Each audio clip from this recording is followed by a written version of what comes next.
ازاي ممكن تسيطري على كميات الاكل بتاعتك؟ ده اللي هنعرفه في فيديو النهارده.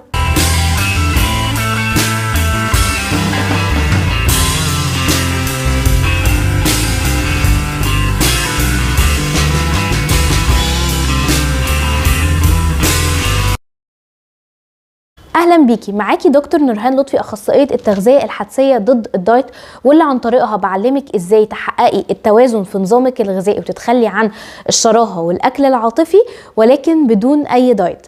ما تنسيش قبل ما تبداي الفيديو وتتفرجي عليه، ما تنسيش تعملي سبسكرايب للقناه وتفعلي زرار الجرس عشان يوصلك كل جديد من القناه.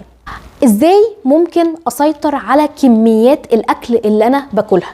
شكوى كتيرة بتجيلي في المسجات ان انا بلاقي نفسي بفقد السيطرة وباكل كميات كبيرة ومش عارفة اسيطر على نفسي، بعمل شوية دايت وبعدين برجع تاني ان انا اكل كميات كبيرة جدا ومش عارفة اتصرف مع النقطة دي ازاي. الحل ببساطة ان انتي تتوازني الاول صح. بمعنى ايه تتوازني صح؟ بمعناها ان انت الاول تبداي تحققي التوازن في انواع الاكل اللي انت بتاكليه. فقدان السيطره ده بيجي اصلا بسبب ايه؟ بيجي اول حاجه فيهم بسبب الجوع.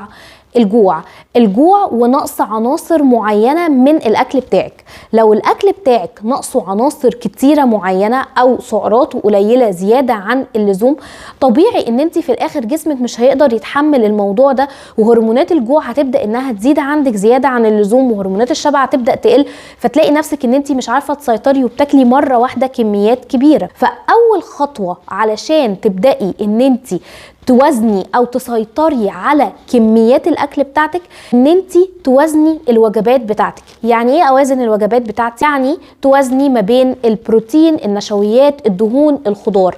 الاكل بتاعك يكون فيه كل العناصر الغذائيه وما تكونش كميات قليله زياده عن اللزوم لدرجه ان انت تحسي بالجوع الشديد وان انت على طول بتفكري في الاكل. دي اول نقطه.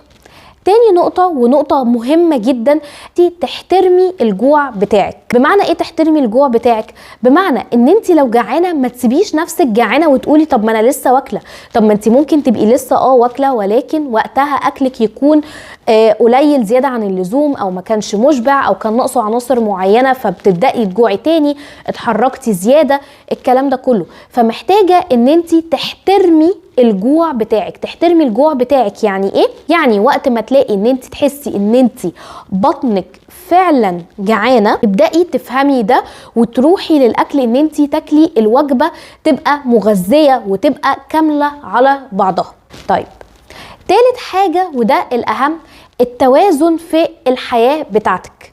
يعني معناها ايه؟ معناها ان انت تشوفي التوازن اصلا في حياتك شكله عامل ازاي. يعني هل انا موازنه حياتي كلها بشكل عام ولا دايما باكل تفريغ مشاعر؟ هل لو انا الاكل دايما بيمثل لي ايه الاحتياج اللي بيديهولي الاكل؟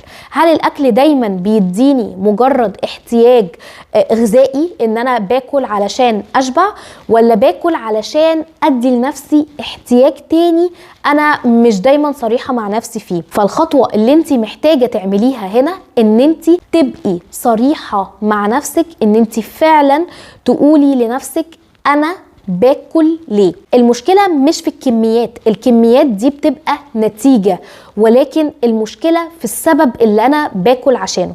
دوري دايما على السبب اللي انت بتاكلي عشانه، بتاكلي علشان ايه؟ ودايما حاولي ان انت تمشي قدر المستطاع على الحديث بتاع الرسول عليه الصلاة والسلام: نحن قوم لا نأكل حتى نجوع وإذا أكلنا لا نشبع. معناها ان انا مش دايما لازم احس بالتخمة في الاكل بتاعي، مش لازم الاكل دايما يكون بيديني احساس بالتخمة واحساس بالامتلاء. رابع نقطة ونقطة مهمة قوي، ان انا اركز مع شعور الشبع. افهم يعني ايه شبع. هل الشبع معناها ان طبقي خلص وان انا لازم اخلص الطبق؟ طب ما انا ممكن اخلص طبق ويبقى الطبق زيادة اصلا. ولا ان انا احس بالشبع المريح. شبع مريح يعني انا بحس ان انا بطني تمام، I'm fine، يعني مش قادرة ان انا اكل كميات اكتر من كده. لو اكلت كميات اكتر من كده هحس اني وقتها باذي جسمي وباذي نفسي وبحس بالامتلاء وعدم الارتياح. ومعنى ان انت وصلتي للمرحلة دي يبقى انت اكلتي كمية اكتر من اللي جسمك محتاجها. الاربع خطوات دول خلينا نراجعهم مع بعض. اول حاجه التوازن الغذائي، يعني توازني كميات الاكل بتاعتك. تاني حاجة ان انت تحترمي الجوع بتاعك وتاكلي فعلا لما تكوني حاسة بالجوع. تالت نقطة ان انت تفهمي الاحتياج الحقيقي وراء الاكل بتاعك. ورابع نقطة وهي اهم نقطة ان انت تحترمي الشبع بتاعك وما توصليش لمراحل التخمة والامتلاء. ده ببساطة الفيديو بتاع النهاردة. اتمنى ان هو يكون بسيط وسهل وفيه خطوات تقدري ان انت تنفذيها من دلوقتي علشان تبدأي تحسي بالتوازن وتحسي باحساس السيطرة فعلا. لو عجبك الفيديو ده ما تنسيش تعملي سبسكرايب للقناة وتفعلي زرار الجرس عشان يوصلك كل جديد من القناة، وشوفيني في الفيديو الجاي.